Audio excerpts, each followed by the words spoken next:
عزیز طلباء و طالبات، السلام علیکم ورحمۃ اللہ۔ آج 21 مئی 2021 بہارستان اردو جماعت بہر میں غزل خواجہ حیدر علی آتش جو کل ہم پوری نہ کر پائے، کیونکہ کل ہم نے سب سے پہلے آتش کی حالات زندگی پہ تھوڑی سی مختصراً سا تبصرہ کیا تھا،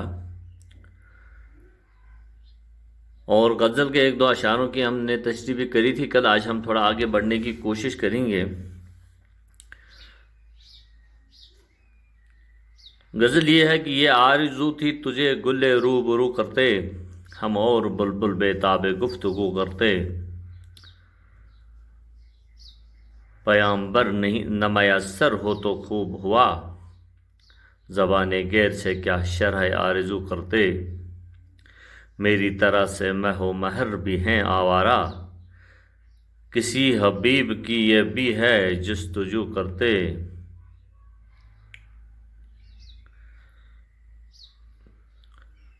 تو یہ آرزو تھی تجھے گل کے روبرو کرتے،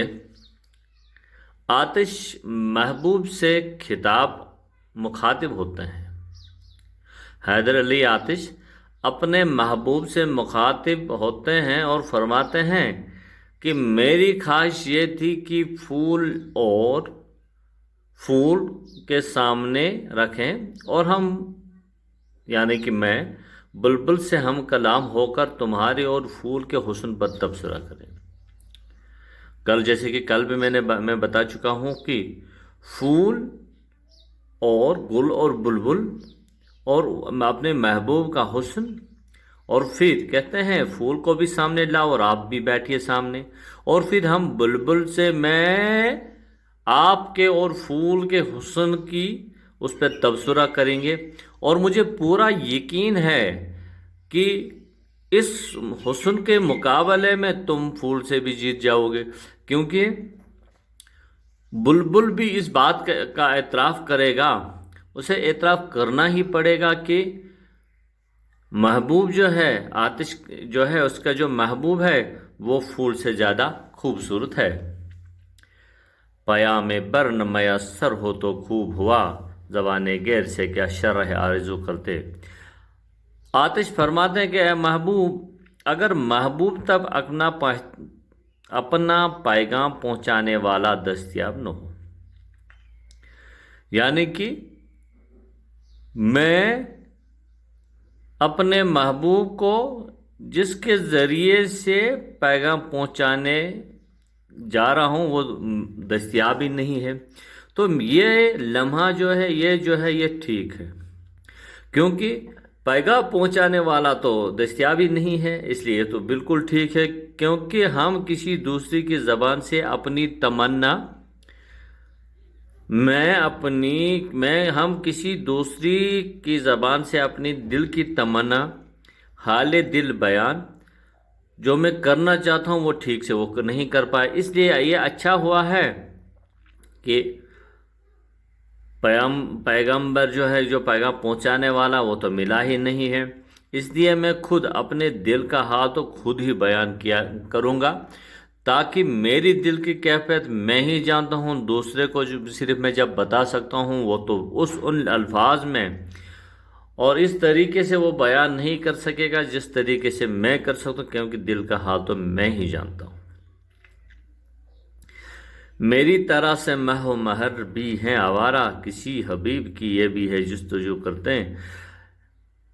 اس شعر میں شاعر یعنی کہ آتش اپنے آپ کو چاند اور سورج کا ساتھی قرار دیتے ہیں،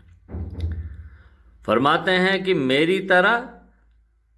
چاند اور سورج بھی آوارہ پھرتے رہتے ہیں، وہ پھر اپنے آپ میں یعنی کہ وہ یہ کہہ رہے ہیں اپنے آپ کو ان چاند اور اس کے ساتھ ان کا ساتھی بتا رہے ہیں، کہتے ہیں کہ شاید ان کو بھی اپنے محبوب کی تلاش ہے، شاید چاند اور سورج کو بھی اپنے محبوب کی تلاش ہے، چنانچہ شاعر خود اپنے محبوب کی تلاش میں سرگرداں رہتا ہے، اور اسی طرح وہ سورج اور چاند کی سرگردانی کی وجہ سے ان کے محبوب کی تلاش سمجھتا ہے۔ اسی لیے وہ محبوب یہ شاعر جو ہے چاند اور سورج کو اپنا ساتھی قرار دیتے ہیں۔ ہمیشہ میں نے گریباں کو چاک چاک کیا، تمام عمر رفو گر رہے رفو کرتے۔ اس شعر میں شاعر فرماتے ہیں کہ عشق میں جنون کا ذکر کرتے ہوئے شاعر فرماتے ہیں، اس شعر میں عشق میں اپنے جنون کا ذکر کرتے ہوئے شاعر فرماتے ہیں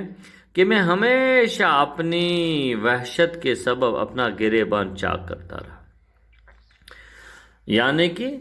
دیوانگی میری اس حد تک ہو گئی ہے کہ میں ہمیشہ اپنا گریبان چاک کرتا رہا، میرے چارہ گر تمام میرا عمر میرا علاج کرتے رہے، لیکن میری دیوانگی کسی طرح کم نہ ہوئی۔ غرض میری دیوانگی کسی طرح جو کم ہی نہیں ہوئی ہے، حالانکہ میرے چارہ گر جو ہے وہ تمام عمر میرا علاج کرتے رہے، لیکن میری دیوانگی ذرا بھی اپنے محبوب کے جنون میں وہ کم ہی نہیں ہوئی، یعنی کہ عشق میں اس قدر مبتلا ہو گیا تھا کہ میں ہمیشہ دیوانگی جو میری تھی وہ بڑھتی ہی گئی نہ کہ کم ہوتی گئی۔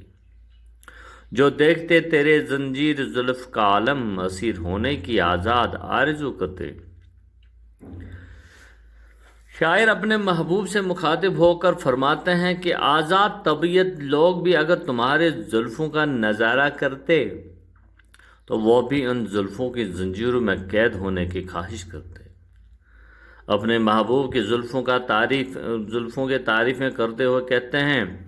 کہ کوئی بھی اگر میرے محبوب کی زلفوں کا نظارہ کیا کرتے تو وہ بھی یہ تمنا کرتے کہ میں ان زلفوں کے زنجیروں میں قید ہونے کی وہ خواہش کرتا۔ گویا ایک میں ہی نہیں بلکہ کوئی بھی تمہاری زلفوں کو دیکھ کر تمہارا عاشق ہو جاتا ہے۔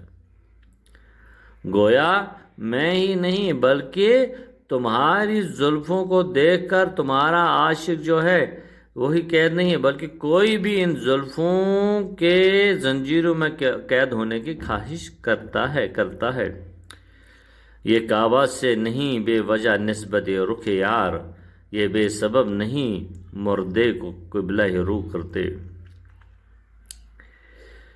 اس شعر میں شاعر فرماتے ہیں کہ محبوب کے چہرے کو اگر خانہ کعبہ سے تشبیہ دیتے ہیں تو بلا وجہ نہیں دیتے ہیں۔ محبوب کے چہرے میں تو واقعی کعبہ کی سی خاصیت ہے، اس لیے مرنے کے بعد بھی عاشق کو قبلہ کی طرف منہ کر کے لٹاتے ہیں تاکہ موت کے بعد بھی وہ اپنے محبوب کے چہرے کا دیدار کر سکے۔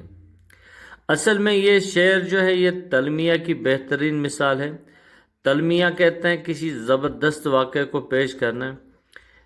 شاعر نے مردے کو قبلہ رو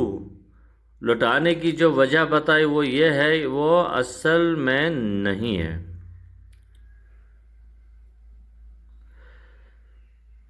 اور پھر سکھاتے ہیں نالہ شبگیر کو در اندازی، غم فراق کا اشتراک کو ادو کرتے۔